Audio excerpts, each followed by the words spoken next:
Et salut à tous et à tous, c'est Alex, comment vous allez? Écoutez, moi ça va bien, on se retrouve les gars, après une journée de repos bien méritée pour la suite de ce Tour de France. On a eu une étape magnifique à 3 la dernière fois avec tous les favoris en état de forme compliqué, mais où on a fait une très belle opération avec Peyo Bilbao. On a repris du temps à tous les favoris, on a terminé deuxième derrière Mats Pedersen, et on se retrouve troisième du classement général avec le coureur basque, derrière les deux Slovènes, Roglic et Pogacar, dans une semaine qui s'annonce très importante, puisque on va partir pour une étape accidenté aujourd'hui entre Orléans et Saint-Amand-Montrond, risque avéré de vent, risque avéré de bordure, et bien évidemment peut-être des changements à venir au classement général. On espère pouvoir faire exploser ce peloton, on espère avoir du vent bien sûr pour le spectacle. On aura ensuite demain une belle étape au Lioran, là aussi ça va envoyer, ça sera une belle bataille. Deux étapes de transition avant d'attaquer des Pyrénées au Plat d'Adé et au plateau de Beille. On va avoir une nouvelle journée de repos pour entamer une dernière semaine totalement folle, sans répit, un risque là aussi de bordure du côté de Nîmes, une arrivée à Super Dévoluy à Barcelonnette, la doublette d'arrivée au sommet Isola 2000 Couillol et le final à Nice. Cette fin de tour s'annonce vraiment passionnante. Étape à venir entre Orléans et Saint-Amand-Montrond. On a une étape vraiment où on peut tenter des choses, on n'enverra personne dans l'échappée, on conservera bien évidemment nos forces pour essayer avec Phil Bauhaus de remonter un peu au maillot vert parce que c'était notre objectif, et surtout avec notre team peut-être d'essayer de faire exploser les favoris pour essayer de reprendre du temps au classement général. Allez, les états de forme sont pas terribles hein, pour Peyo Bilbao seulement et pour Mohoric, mais très très bien avec Phil Bauhaus. Il y a un coup peut-être à faire aujourd'hui avec notre sprinter allemand. On est rapide, on le sait, on a du retard au maillot vert. On va tout miser pour essayer de remporter cette étape. On verra s'il y a du vent, s'il y a des bordures éventuelles à jouer, et on pourra sacrifier des gars comme Mohoric, top 10 du classement général. Mais c'est pas un objectif en soi de terminer top 10 avec Mohoric. Notre objectif, c'est éventuellement d'aller chercher le plus d'étapes possible, de jouer le podium avec Peyo Bilbao, le maillot à poids avec Buitrago, et peut-être le maillot vert avec Phil Bauhaus. On va envoyer personne devant, ça attaque en tout cas avec Houle, Fedorov, Abramsen, Renard, Maclé aussi. Un peu trop de coureurs là qui essaye d'y aller, à mon avis. Ça va pas plaire à tout le monde, puisque c'est déjà en train de venir rouler en tête de peloton. Nous, on attendra le final pour éventuellement tenter un coup de bordure. Pas de vent à l'horizon, pas du tout pour l'instant de vent pour les coureurs, pour le peloton. On va bien sûr jouer ce sprint intermédiaire de manière très assidue avec Phil Bauhaus. On sait qu'on a des points de retard, on le sait.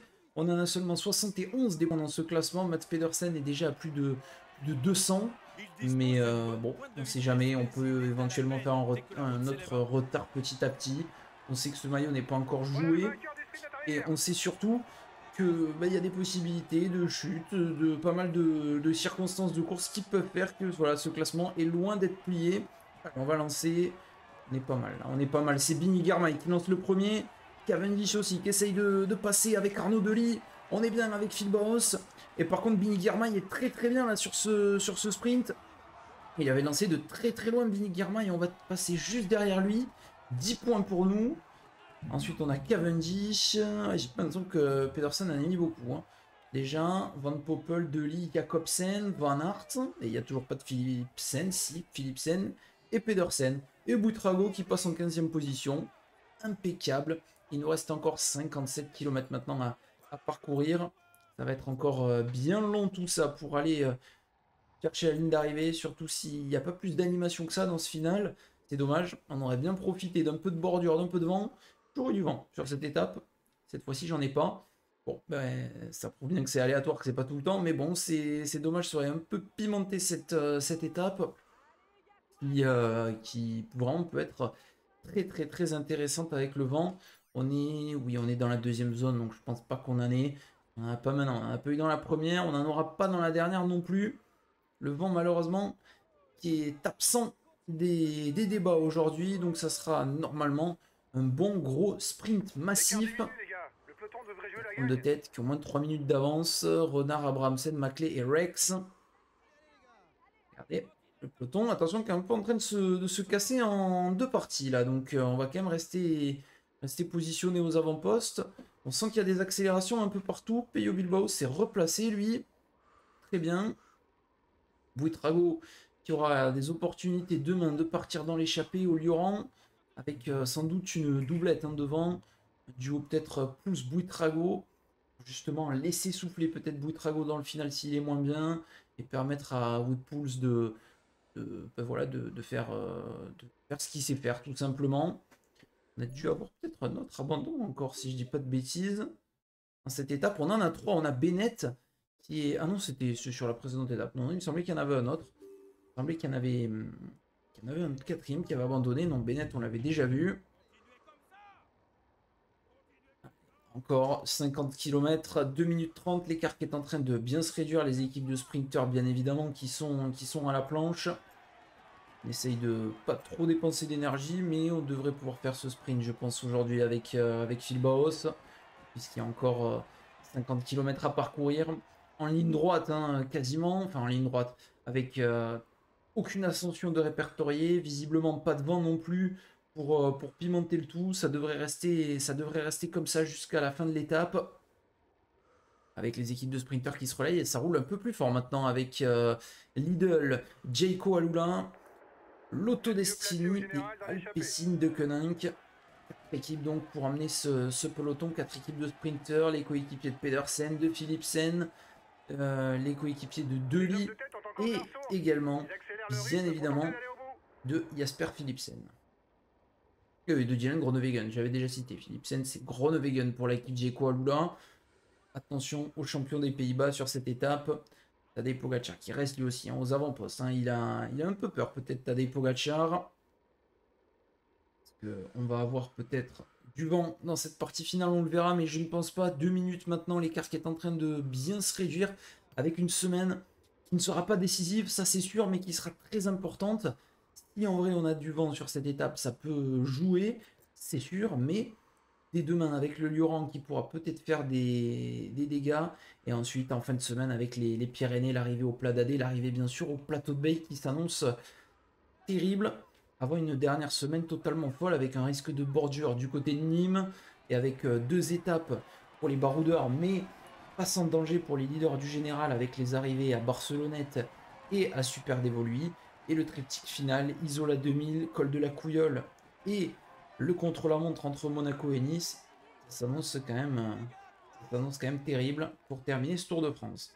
On sort de la zone qui était potentiellement dangereuse et on va rentrer dans la dernière partie finale maintenant. Est-ce qu'on aura du vent? C'est une excellente question, j'aimerais bien, mais je pense pas. Très honnêtement, si on n'en a pas eu, ça va se jouer au sprint entre tous ces coureurs. On surveille bien sûr le maillot vert Mats Pedersen qui est très impressionnant pour l'instant dans les débats. Largement maillot vert avec plusieurs victoires à son actif. 220 points pour lui dans ce classement. Le deuxième en a seulement 110. Il a 100 points d'avance Mats Pedersen.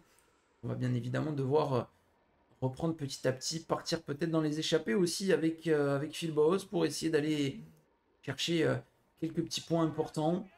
Et là, plus on se rapproche, moins on a d'opportunités pour marquer des points. Et plus Mats Pedersen est en train d'assurer petit à petit ce maillot vert. Minute 30 là, on a bien compris que ça serait une arrivée au sprint. Ça nous c'est quand même compliqué là. On est en train de réduire un petit peu notre effort tranquillement. On entre dans la dernière zone qui était potentiellement dangereuse, mais il ne se passera rien du tout aujourd'hui.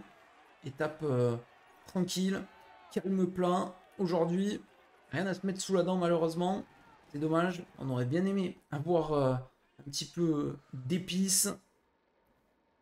On aura demain avec une étape pour les baroudeurs sans doute. Et avec un profil intéressant pour attaquer aussi. Nous, avec un coureur comme Peyo Bilbao, on va être obligé d'attaquer forcément. On va peut-être pas être le meilleur sur les étapes de haute montagne, mais on l'a fait sur l'étape de dimanche avec les chemins de terre où on a repris du temps.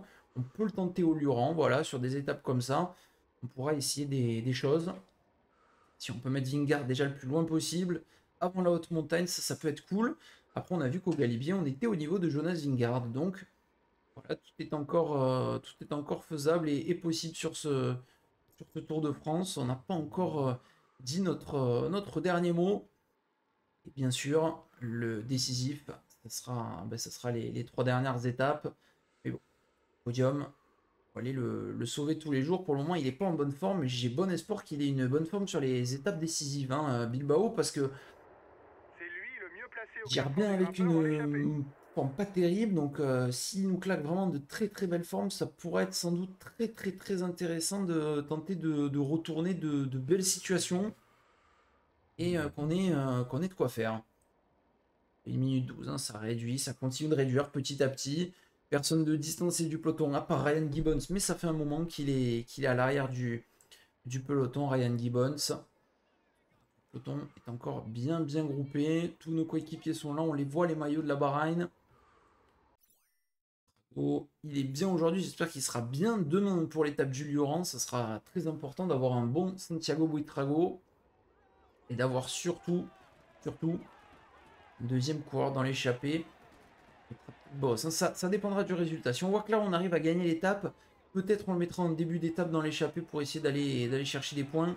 Si Mats Pedersen gagne encore l'étape, très clairement, le maillot vert va être hyper compliqué à aller jouer. Mais bon, on a une belle forme, donc pourquoi pas, ça peut être aujourd'hui au sprint. On sait qu'on est quand même pas si mal pour l'instant, donc il y a quand même moyen de tenter des choses. 27 km en tout cas. Une 0,8, c'est l'écart, on commence à les apercevoir là sur ces longues portions en ligne droite. On aurait aimé avoir un bon vent de côté là pour faire des différences. Et à coup sûr, on aurait pu en faire des grosses différences. 26 km de l'arrivée, ça commence à se replacer gentiment pour tout le monde. On va finir au sprint avec Matej Moric. Non, on va finir au sprint avec Phil Boss. Mettre leader, tac. L'écart pour finir. Bon, il n'y a pas besoin encore. Mais ensuite, hein, dans le final, on leur demandera peut-être à nos coéquipiers de venir se placer à l'avant. Essayer d'avoir un train quand même. Ça pourrait être très intéressant. Dans le final, piégeux quand même à Saint-Amand-Montrond. Chaque fois jouer avec des tout petits groupes en bordure, jamais avec un peloton compact et tous les sprinters. Là, ils sont bien tous présents. Hein. Ils sont déjà placés aux avant-postes. Groenewegen, Dely, Philipsen, Pedersen, Boss. Van Poppel peut-être aussi qui va se replacer. Est-ce que c'est Daniel Van Poppel? C'est Nico Dins. Il y a bien sûr Wout Van Aert qui va peut-être essayer d'aller jouer ce sprint. On a Fernando Gaviria, Bini Girmay. Il y en a des coureurs hein, qui peuvent tenter des choses. Steven remonte, il est là. Bini Girmay qui est en train de se repositionner aussi. Mathieu Van Der Poel. Tous les corps sont en train de venir positionner un petit peu pour les trains. Et on les voit, hein, ces trains qui sont en train de se mettre en place. Celui le plus impressionnant, c'est celui de l'équipe Alpecin, avec Ricard, avec Krogh Andersen, Axel Laurence, Mathieu Van Der Poel, Jasper Philipsen. Et le dernier, c'est qui ça? C'est Gis. Il y a quand même de sacrées choses à faire. Tout le monde est bien positionné, moins de 20 km bientôt à parcourir. Et là, on arrive dans le Money Time. Allez, 20 km. C'est parti pour ces 20 derniers kilomètres. Avec un sprint annoncé. 55 secondes pour les 4 hommes de tête. Maclay, Rex, Abrahamsen et Renard. On a bien compris que ça n'irait pas au bout pour ces 4 hommes de tête qui se sont battus, qui ont déjà fait tous en plus au moins une échappée. Donc ça laisse... ça montre que c'est quand même des sacrés baroudeurs, des hommes qui ont envie d'être à l'avant. Malheureusement, sur ce type d'étape, le peloton est quand même bien fort et bien motivé aussi pour aller chercher quelque chose. Allez, on va demander de préparer le train. On va demander voilà, tous ces coureurs-là de rester, eux, tranquilles. Et à Woutpoels de nous protéger. Peyo Bilbao, qui est notre leader. Alors on attend que là, nos coureurs peut-être se repositionnent. On essaye d'en voir là des Bahreïn. Ça commence à chauffer un peu partout. Fred White là qui est en train de remonter. Mohoric aussi. Sur le côté gauche de la route. La grosse remontée de Matej Mohoric. Nick Hyacinthe aussi qui se repositionne. Et là, ça va réaccélérer en sortie de virage. Attention à pas se faire piéger parce que là, ça ressort vraiment très très fort de tous ces petits virages, de tous ces changements de direction. Et 50 secondes toujours sur les hommes de tête. À maintenant 15 km 700 d'arrivée. Allez, Fred Wright qui s'est placé. Il y a Matej Mohoric, Yannick Yassant aussi. On a une belle équipe là pour nous amener, pour préparer le train, bien évidemment, de Phil Baos. 50 secondes sous l'impulsion de Vermersch et de Mohoric. Le train est très impressionnant pour l'équipe alpecin. Et tous ces changements de direction font vraiment très très malin parce que ça étire véritablement le groupe. Qui sont très très loin là-bas au bout. Très très très étiré ce peloton. Et allez, moins d'une minute. Toujours depuis un bon moment, mais on est dans les 13 derniers kilomètres et l'écart ne réduit pas tant que ça. Avec pas mal d'équipiers hein, qui font les efforts nécessaires. On s'est replacé côté alpecin pour venir chercher peut-être Jasper Philipsen. Ça joue un petit peu des coudes hein, pour se replacer. On va mettre la roue là de Nick Yassant. C'est une bonne roue. Dans les roues de nos équipiers. Le train alpecin très très bien en place aussi. Mais pour le moment, ça revient pas sur les zones de tête. Hein. Pour le moment, il se passe pas grand chose. On est toujours à 47 secondes. Ça donne jusqu'au bout. Là, pour les hommes de tête, ils vont sans doute lâcher.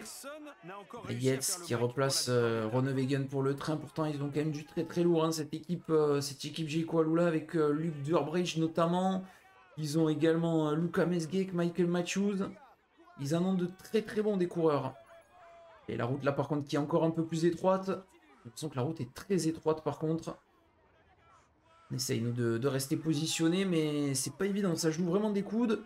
Ça roule très très fort par contre. Un petit peu fait... On a un peu reculé là sur ce coup là. On le voit, ça roule vraiment très très fort. Hein. Ça roule à bloc. On a beaucoup de maillots de l'équipe alpecin. Et on a pris un petit peu là leur sillage, leur train. Donner les gels à toute notre équipe, mais bon, ils n'en auront pas spécialement besoin. On va le prendre aussi quand même avec Phil Baos. Mathieu Van Der Poel qui a repositionné tout le monde. Le train de l'équipe Jayco Alula est très très bien en place avec Mesgek Matthews. Il y en a un autre, c'est Durbridge. Pas quoi encore devant Dylan Groenewegen. Il y en a beaucoup aussi devant Jasper Philipsen, même si ça s'écarte un petit peu de partout. Allez, on reste dans la roue là de Michael Matthews. 37 secondes pour les hommes de tête, hein, ils ont pas encore été repris. Jasper Philipsen, lui, s'est repositionné. Il y a peut-être un coup à faire pour Jasper Philipsen. Parce que là, ça roule très fort côté alpecin. Ils sont en train de lancer ce sprint, 30 secondes. Ça revient très fort. Et attention, là, il faut rester placé. Hein. On arrive avec beaucoup de vitesse, là. On arrive avec énormément de vitesse, d'ailleurs. Et regardez l'écart qui est en train de très, très rapidement fondre. Attention, parce qu'on se fait un peu bousculer, là, de partout. On essaye d'aller chercher les bonnes roues là-bas devant. On est au sprint là quasiment. Ouais, impressionnante là ce final. Tout le monde est au sprint déjà. Et là, on essaye de rester positionné. Là c'est dur. Hein. Là c'est vraiment dur. On est obligé de se mettre à bloc, de se mettre comme ceci. C'est terminé. Ça a été repris. Lorenz Rex qui tente un petit coup quand même de poker dans ce final. On est placé pour le moment dans tous les différents trains. On va essayer de lancer au bon moment. On est loin quand même, on est très très loin là dans ce final. Allez, on essaye de remonter peut-être. En prenant les roues, ça peut le faire. Avec Philipsen qui est pas mal, Jacobsen aussi. Allez, avec Phil Baos, on est devant, on est devant, on est devant. Et on va aller la chercher cette étape. Je crois bien que c'est devant Arnaud Démarre. On a été parfait, très puissant avec Phil Baos pour venir la chercher. Et ça nous fait un troisième succès d'étape. Après Buitrago et après Matej Mohoric. C'est Baos qui s'impose. Et très très belle victoire en costaud. On était très très loin pour lancer le sprint. On a profité d'un très bon boulot. Aussi de nos équipiers, il faut le dire. Je crois bien qu'on s'impose. Ça ne lance pas le vélo suffisamment loin devant Ronewegen. Et c'est ensuite, je pense, Arnaud Démarre ou Luca Mozzato. On a ensuite avec Pedersen aussi qui fait quatrième de l'étape. C'est Mats Pedersen qui fait quatrième. Il prend de très très gros points. Mais un de mes équipiers qui a levé les bras. En tout cas, on va revoir véritablement notre sprint. Parce qu'on était un peu loin quand même hein, dans ce sprint. Regardez comment on remonte. Et les autres coureurs sont vraiment bien. Pedersen, on est un peu à ses côtés. Il est un peu piégé aussi, Pedersen. Et nous, on arrive vraiment à bien trouver cette ouverture. Et Pedersen, au dernier moment, hein, il arrive à passer devant Fabio Jakobsen. Il lance très bien son vélo. Il va conserver son maillot vert, bien sûr. Mais on va lui reprendre quelques points aujourd'hui. Superbe étape. On est en forme. On peut faire de très belles choses. Nouvelle victoire pour nous. Ah, elle fait plaisir, celle-ci. Bordure, mais une belle victoire. Ça fait du bien. Et on aura encore beaucoup d'opportunités parce que on sent qu'on monte en puissance avec Baos. On sent qu'on a une équipe qui peut aller en chercher d'autres. Devant Groenewegen, Mozzato, Pedersen, Dujardin 5e. Yarmey, Jakobsen, Dely, Ackermann, Vandenberg. Et la grosse surprise, c'est Philipsen seulement 16e alors qu'il a fait rouler ses coéquipiers. C'est très très dommage. On met 60 points aujourd'hui, Pedersen 20, on lui reprend 40 points. C'est pas mal puisque je pense qu'au classement général, il n'y a pas de changement hein, parmi les leaders. Il y a un changement au niveau du maillot vert puisqu'on est deuxième désormais dans ce classement avec Phil Baos. 131 points, mais on fait notre retard. On a 109 points de retard quand même hein, sur Mats Pedersen. Ça va être compliqué à venir boucher. Mais allez, pourquoi pas essayer de prendre des échappées, essayer d'aller peut-être remporter une autre étape. On verra déjà demain ce qui se passe avec un départ d'Evo-les-Bains et une arrivée au Lioran comme en 2016 avec de sacrés cols dans le final. Ça va être magnifique hein, ce final d'étape. On le voit. Franchement, il fait envie, il fait saliver. Le début d'étape n'est pas très compliqué. Peut-être permettre donc à Phil Baos de prendre éventuellement l'échappée, d'aller chercher des points. Et ensuite de mettre sur orbite un coureur comme Buitrago ou comme même Wout Poels. Des gros points marqués pour le maillot de la montagne. Donc forcément, les points qu'il y a, il y en aura notamment, enfin si on met déjà les deuxièmes catégories, on peut se faire 20 points. Donc ça pourrait être pas mal pour continuer de s'assurer le maillot qu'on porte depuis le premier jour. Et les 20 points du sprint inter qui peuvent nous faire du bien pour remonter aussi. Une belle étape à venir, ça sera demain. Je vous dis donc à demain les gars, portez-vous bien, ciao tout le monde,